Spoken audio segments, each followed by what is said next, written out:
انہوں نے کہا جی جو اس جمہوری احتجاج میں شریک ہوں گے ان کے پاسپورٹ شناختی کارڈ بلاک ہو جائیں گے، ان کی سمیں بند کر دی جائیں گی، ان کے طالب علموں کی سندیں منسوخ کر دی جائیں گی۔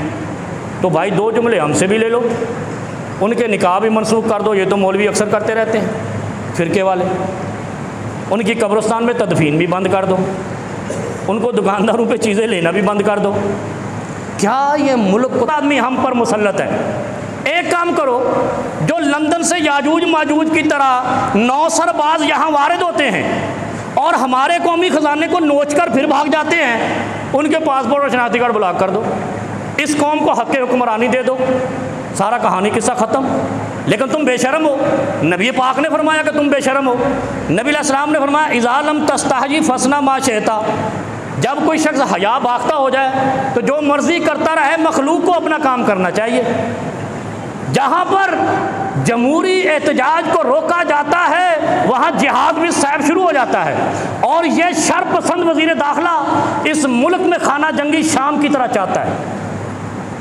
اب دیکھو انہوں نے کیا کیا ہے پارا چنار کے اندر، 81 کے 82 لاشیں گروا دی ہیں۔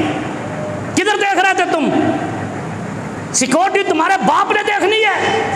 تم یہاں پر لوگوں کو کنٹینر لگا کے روک رہے ہو اس خلق خدا کو، اور لوگ گولیوں سے زندہ انسانوں کو دن دہاڑے بھون کر چلے گئے۔